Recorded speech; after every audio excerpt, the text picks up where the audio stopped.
नमस्कार, मी संजय माने, योग प्रचारक आणि योग प्रसारक मंडळी हो. आज मी इथं आपल्यासमोर प्राणायाम आणि योगासन यांचा प्रचार आणि प्रसार करण्यासाठी यूट्यूबच्या माध्यमातून आपल्यासमोर आलेलो आहोत.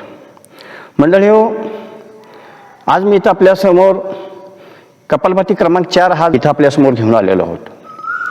आता कपालभाती क्रमांक 4 म्हणजे काय? या कपालभातीमध्ये मी काही आसनं करत आहे. आता हे आज जे मी घेऊन आलेलो आहे तो कंबरदुखीसाठी एक उत्कृष्ट पद्धतीचा असा हा व्यायाम आहे, मर्कटासन म्हणून. हे जर नियमित आपण मर्कटासन केला तर आपले कंबरदुखी पूर्णपणे थांबू शकते. तर चला मंडळी हो, मी आता मर्कटासन आपल्याला कपालभातीमध्ये करून दाखवत आहे.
तर मंडळी हो, अशा पद्धतीनं मी कंबरदुखीसाठी हा कपालभातीमध्ये काही आसनं केली, योगासनं केलीत. तर हे या पद्धतीनं आपण जर योगासनं केलीत, आता कपालभाती कशा पद्धतीनं करायची असते, मग ते सुखासनामध्ये बसून, वज्रासनामध्ये बसून किंवा अशा पद्मासनामध्ये बसून,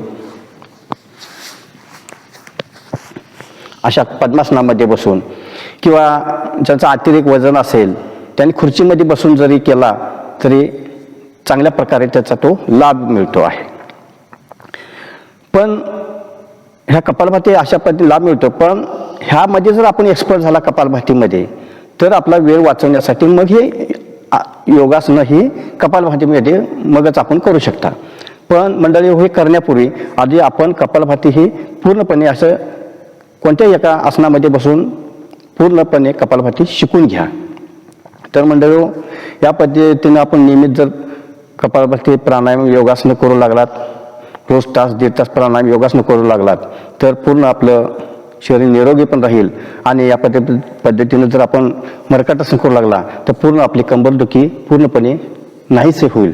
आणि तर मंडळी हो, आजचा व्हिडिओ आपल्याला कसा वाटला, आवडला असेल तर आपली इच्छा होत असेल तर जरूर करा. पण हे करण्यापूर्वी रोज पहाटे सकाळी 5 ते 7:30 या वेळेत आणि पुन्हा प्रसारण रात्री 8 ते 9 या वेळेत फक्त आस्था या चॅनेलवरूनच, आणि रोज सकाळी 8 ते 8:30 या वेळेत फक्त इंडिया TV या चॅनेलवरूनच योग ऋषी, योग गुरु श्री स्वामी रामदेवजी महाराज यांचे प्राणायाम आणि योगासनाचे कार्यक्रम जरूर पहा आणि आपल्या जवळच्या योग वर्गाला भेट द्या.